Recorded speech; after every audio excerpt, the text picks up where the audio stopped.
Halo sahabat Ruhauna, kali ini kita akan menjawab pertanyaan dari Ashabul Khairan. Ada 2 pertanyaan yang diajukan.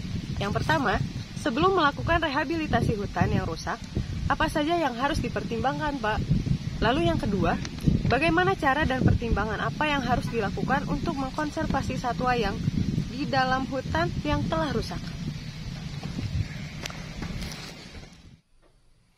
Sahabat Perufauna, dimanapun Anda berada, ini ada 2 pertanyaan ya dari siapa tadi, Koiron. Saya akan jelaskan jawab tentang prosedur rehabilitasi hutan. Karena pertanyaan pertama tentang bagaimana untuk rehabilitasi melepas satwa liar ke alam sudah ada di Profauna TV. Silakan cek ya di postingan sebelumnya di Profauna TV. Di situ kalau tidak salah ada 2 seri tentang penjelasan saya bagaimana standar pelepasan satwa liar kembali ke habitat alaminya. Ya. Nah sekarang saya akan jelaskan tentang bagaimana sih tahapan atau standar dalam rehabilitasi hutan. Ya. Jadi yang dimaksud rehabilitasi hutan itu secara sederhana memulihkan dengan tujuan ya memperbaiki, memulihkan fungsinya sesuai dengan peruntukan yang ada. Contoh, kalau hutan lindung itu adalah fungsinya adalah untuk sebetulnya secara umum melindungi masyarakat itu sendiri dari apa? Dari kekurangan air, dari perubahan iklim, dari bencana longsor, banjir, sehingga kemudian ditetapkanlah hutan lindung. Jadi lebih berfungsi sebagai menjaga fungsi hidrologi, tata air ya misalnya. Nah, tetapi fakta di lapangan kan ada banyak kan hutan lindung yang fungsinya sudah berubah. Status hukumnya tetap hutan lindung ya, cuma fungsinya sudah berubah. Misalnya hutan lindung yang seharusnya terdiri dari pohon ya beraneka jenis pohon, tetapi ternyata sudah beralih menjadi kebun tanaman sayur misalnya, kebun pisang misalnya. Nah, tetapi statusnya tetap hutan lindung, status hukumnya hutan lindung, cuma fungsi di lapangan ternyata sudah tidak berwujud layaknya hutan lindung. Nah, kemudian dilakukanlah pemulihan, rehabilitasi gitu kan, untuk mengembalikan fungsinya. Nah, itu tentang definisi rehabilitasi, memulihkan kembali hutannya ya supaya tetap berfungsi sesuai dengan peruntukannya. Nah, rehabilitasi hutan dan lahan sendiri itu kalau menurut Undang-Undang Nomor 41 tahun 99 tentang kehutanan itu sebetulnya ada beberapa kegiatan, bisa melakukan dengan beberapa tindakan atau kegiatan. Yang pertama reboisasi, kemudian penghijauan, yang ketiga pemeliharaan, kemudian pengairan tanaman, kemudian yang keempat adalah teknik konservasi tanah. Ya, jadi ada 5 poin tentang kategori atau definisi dari rehabilitasi itu. Ada reboisasi, ada penghijauan, ada kemudian pengairan tanaman, ada konservasi tanah dan sebagainya. Dengan tujuan atau maksud satu yaitu memulihkan fungsinya, ya kan? Nah, bagaimana tahapannya gitu kan? Jadi kalau kita mau memulihkan hutan, tentunya kan tidak mudah ya, tidak semudah membalikkan tangan atau tidak sederhana. Oke, saya sudah menanam ribuan pohon di hutan, bagus itu kan, bagus. Tetapi pertanyaan saya, apakah itu sudah dilakukan dengan cara yang benar? Cara benar itu tentang tata aturannya, teknik penanamannya. Yang kedua, apakah sudah melalui proses perawatan misalnya? Siapa yang merawat?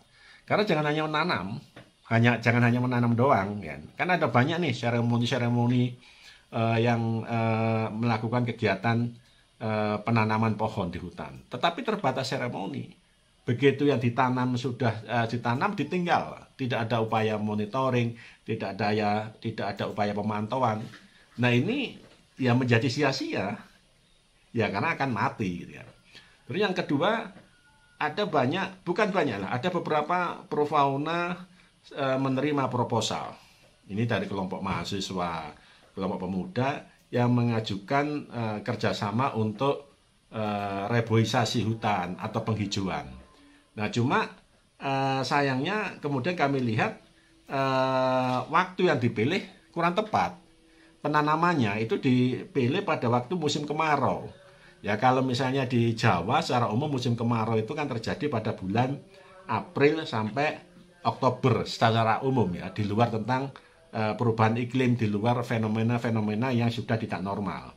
Nah kalau kemudian kita memaksa menanam pohon di hutan pada bulan puncak kemarau, bulan Juli Agustus, saya kira ini akan butuh kerja ekstra keras untuk memastikan pohonnya akan hidup.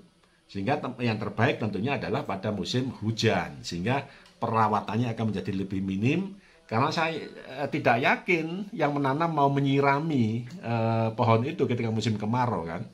Nah itu contohnya, sehingga janganlah membuat sebuah event saja tentang penghijauan, reboisasi, tapi tidak memikirkan konsepnya dengan benar. Harus dilakukan dengan cara benar. Nah tahapan-tahapan yang pertama tadi saya sebut ya, pemilihan tentang musim ya, lebih bagus pada waktu musim hujan tanamnya. Yang kedua tentunya harus dicek status lahan, status hutan yang akan direboisasi, akan direhabilitasi itu apa? Apakah hutan lindung, apakah hutan produksi, ataukah hutan konservasi? Ya karena kan beda-beda. Setiap hutan ini akan punya pengelolanya, punya institusi, punya lembaga yang mengelola hutan tersebut. Karena juga akan terkait dengan pilihan jenis pohon gitu kan. Misalnya kalau di hutan lindung, ya idealnya adalah pohon-pohon yang beragam gitu kan. Kalau di hutan produksi bisa lebih fleksibel misalnya. Jadi harus diketahui dulu status hutannya. Ya, status hukumnya hutannya itu jenisnya apa, produksi, konservasi atau lindung. Yang kedua tentunya yaitu pengelolanya siapa. Karena paling bagus, paling bijak kalau ketika kita melakukan rehabilitasi itu adalah melibatkan pengelola. Sehingga tidak dianggap ilegal.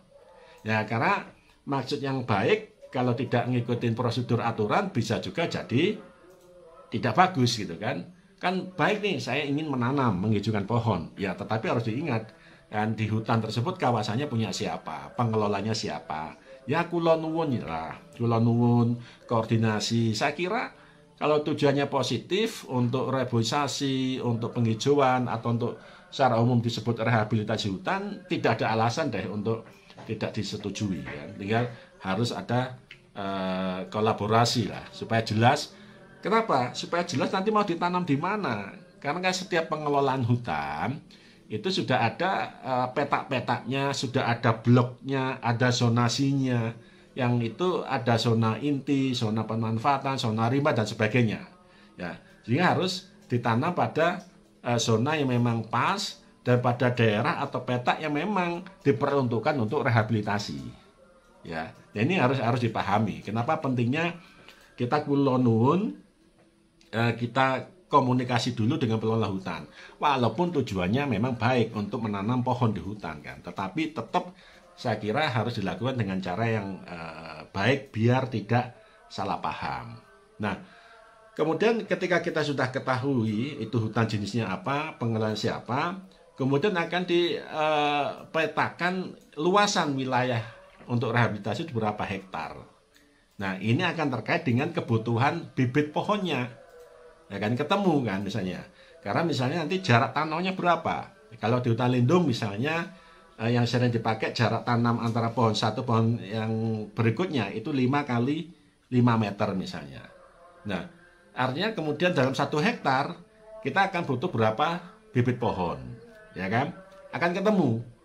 Nah, nanti luasannya puluhan ratusan hektar kita hanya nanam 3 gitu kan, 3 pohon misalnya. Nah, itu kan harus juga diperhitungkan. Nah, kalau sudah ketemu luasan, kemudian akan lebih baik dikasih tanda dengan semacam tongkat yang disebut acir. Jadi acir itu bisa dari tongkat bambu atau dari ranting pohon yang kemudian kita cat untuk tanda tertentu, kita pasang. Dari situ kita dengan menghitung acir, kita akan tahu kebutuhan bibit pohonnya. Di acir itulah nanti akan kita tanam pohonnya, gitu kan. Nah, setelah itu baru kita pengadaan bibitnya. Nah, jenis pohonnya apa? Itu harus dipikirkan, ya. Kalau kemudian melakukan reboisasi di hutan lindung, hutan konservasi dengan pohon yang nantinya ditebang, misalnya sengon, gembelina, ya percuma dong. Ya kan nanti ditebang, ini reboisasi penghijauan, tetapi nanti secara berkala ditebang, ya itu tidak tepat, kecuali itu di hutan produksi atau di lahan pribadi kan. Ya kalau di hutan lindung, di hutan konservasi, ya tanamlah pohon tahunan, ya yang memang pohon itu akan berfungsi secara ekologi ataupun secara ekonomi. Nah, secara ekonomi apa maksudnya? Bisa saja dalam konsep perhutanan sosial itu di hutan, karena hutannya sudah rusak, kemudian juga fungsinya sudah berubah menjadi pertanian, bisa kita coba dialihkan komoditinya, tanamannya, misalnya dari tanaman pertanian seperti sayur-sayuran, kemudian dirubah menjadi pohon berkayu tapi jenis pohon buah-buahan. Nah, dengan demikian petani akan dapat nilai ekonomi dari panen buahnya, tetapi fungsi pohonnya secara ekologi, secara lingkungan tetap ada. Ya, menyimpan air, menjaga ketersediaan air, kemudian suplai oksigen, mencegah tanah longsor, mencegah banjir, itu masih tetap ada. Karena kalau itu dalam bentuk sayuran dengan perakaran seperti itu dan pengolahan tanah yang sangat intensif, ya fungsi itu akan menjadi hilang. Fungsi itu akan ada lagi ketika bentuk atau wujud tanamannya berupa pohon berkayu, pohon buah-buahan, ya. Panen buah dapat, kemudian fungsi lingkungannya, fungsi ekosistemnya juga dapat. Nah, jadi pemilihan pohon ini menjadi sangat penting karena akan terkait dengan status hutannya, kemudian permasalahan di wilayah itu seperti apa, apakah sudah ada petani hutan yang menggarap, ada masyarakat yang menggarap atau tidak. Nah, jadi tidak sederhana. Jadi masih perlu ada survei-survei awal, diskusi dengan masyarakat, diskusi dengan pengelola hutan, sehingga nanti hasil reboisasi atau hasil dari rehabilitasi hutan itu menjadi optimal. Nah, yang tidak kalah penting adalah ketika sudah ditanam harus ada monitoring dan evaluasi. Jangan hanya tanam aja, tanam tinggal gitu kan, kabur gitu kan. Ya harus dievaluasi, dikontrol secara rutin, secara berkala. Nah, kalau di Profauna kita rutin, ya setidaknya minim 1 bulan sekali kami rutin berkunjung ke lokasi rehabilitasi. Kita lihat pohonnya hidup tidak, kalau mati kita ganti. Kemudian kalau itu sudah musim kemarau, kita upayakan bagaimana penyiramannya. Kalau kemudian di pohon itu dikelilingi semak-semak, rumput, gulma, kita siangi. Ada monitoring. Nah, monitoring ini akan lebih efektif, lebih mantap ya kalau kita melibatkan petani hutan sekitar. Sehingga petani yang tiap hari berada di situ akan menjadi mitra, menjadi garda terdepan dalam memastikan pohon yang ditanam untuk memulihkan hutan itu betul-betul bisa tumbuh. Nah, tapi kalau tidak menggandeng petani, saya kira susah, berat sekali ya, karena siapa yang akan merawat, siapa yang akan menjaganya.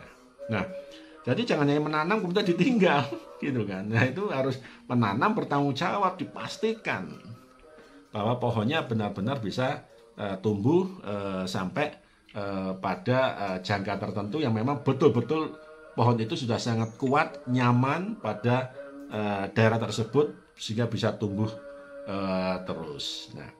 Nah, jadi itu ya tentang bagaimana kita melakukan rehabilitasi hutan. Tentunya meskipun tampaknya rumit tidak juga. Yang penting adalah ada kemauan. Oke? Sampai ketemu ya dalam video berikutnya. Masih ada banyak daftar pertanyaan dari warganet, dari sahabat Profauna yang akan saya jawab satu persatu hanya di Profauna TV dan Instagram Profauna Indonesia. Oke.